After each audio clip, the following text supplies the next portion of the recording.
15, 20, 25 yılda zindanda olan Yusufilerin mağduriyetlerinden bahsediyoruz.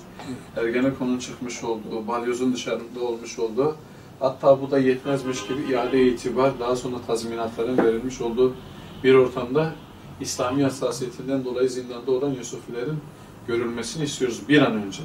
Adalet ve bir an önce diyoruz.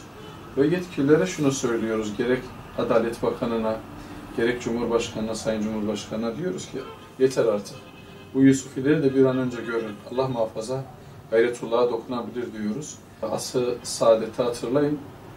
Mesela sahabenin göstermiş olduğu adalet örnekliğinde yabancı kesimler bile diyor ki kainatı ayakta tutan adalettir diyor yani. Adalet kainatın ruhudur. Ve biz yetkililere diyoruz ki eğer beka sorunumuz varsa bekanın temelinde adalet vardır. Adalete dönüldüğü takdirde beka sorunumuz kalmaz biiznillah. Biz eski izzetimizi, eski muazzez oluşumuzu tekrardan adaletle yakalayacağız biiznillah. Bu vesileyle sizi ziyarete geldik, bu mağduriyetleri dile getirelim dedik.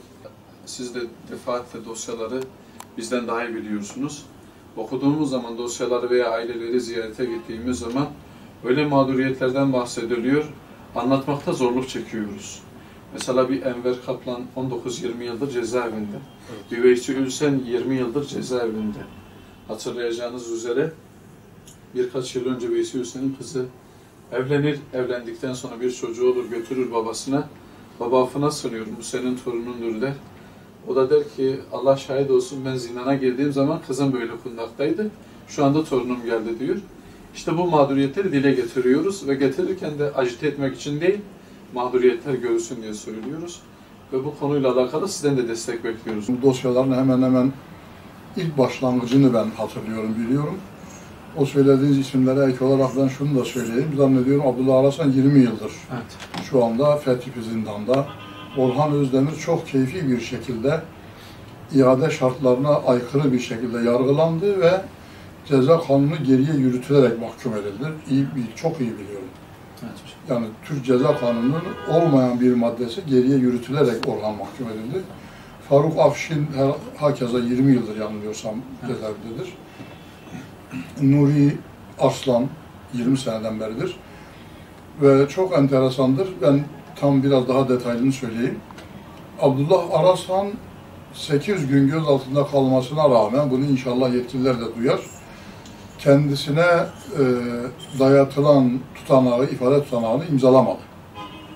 Ve 8 günün sonunda sen imzalamazsan biz imzalarız diyerek o zamanki FETÖ'cü TEM şube elemanları kendileri imzaladılar. Bu imzaların sahte olduğu mahkeme tarafından tespit edilmesine rağmen o tutanağa dayanarak Abdullah Arasan ağırlaştırıcı müebbet hapse mahkum edildi ve halen içeridedir. Adalet terazisini elinde tutan bir kadın figürü vardır, gözü bağlıdır. Sebebi şudur: adalet faile bakmaz, fiile bakar. Adalet mercileri faile baktıkları an, fail kimdir dedikleri an adalet yoktur. Eşitlik bozulmuştur.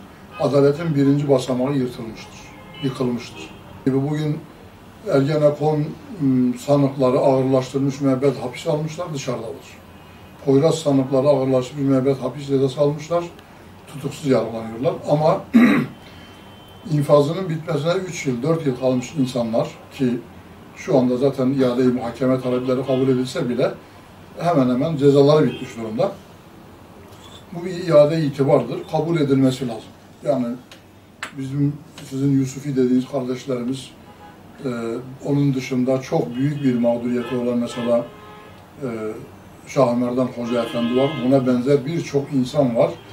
Ben bu arada Hizb-ut Tahrir dosyalarını da dile getirmek istiyorum ki çok keyfi, ortada hiçbir fiil olmadığı halde insanlara 7,5 yıl, 8 yıl, 10 yıl, 15 yıl cezalar veriliyor. Kaldı ki insanlar umutlandılar. Yani gelen Adalet ve Kalkınma Partisi iktidarı inşallah bu problemlere bir çözüm bulacaktır diye. Bu zulme yol açmış, bu zalim kararları vermiş olan hakimler, savcılar çoğu şu anda ya yurt dışına kaçtı, ya tutuklandı, meslekten ihraç edildi. Terör örgütü üyesi olmakla suçlandılar, ceza aldılar. Yani şu anda bu insanlar bir başka terör örgütünün üyelerinin kendilerini terörist olarak suçlamasıyla içerideler.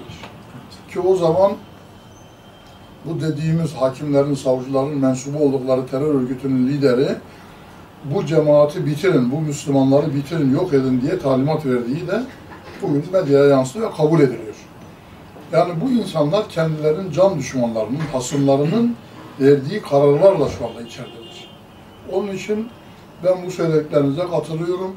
İnşallah ümidimizi kaybetmiyoruz. İnşallah ben diyorum yakın zamanda af yoluyla değil, iade-i muhakeme yoluyla, iade-i itibar yoluyla bu insanların hem itibarları iade edilir, hem görmüş oldukları bu zulüm inşallah telafi edilir diyor. Genellikle aldıklarımız da ceza davalarıdır. Çok fazla dışarı çıkmıyoruz. Uzun yıllardan beri belli bir alanda geldiğimiz için. Bu tür davalara da işte ilk baştan ta 98'deydi ilk dava. Benim bugüne kadar gördüğüm en gaddar, en acımasız hakim bile o dönemde 146'dan yargılanan 22 tane sanığı ilçelere tahliye etti. Delil yok dedi. Yani ismini vermeyeyim. Bu dediğim hakimin ben bildiğim kadarıyla bugüne kadar gördüğüm en acımasız insandı. En kuralsız bir insandı. Ama buna rağmen tahliye etti hepsini. Çünkü delil yoktu ortada. Aynen bunun gibi suçlamalar.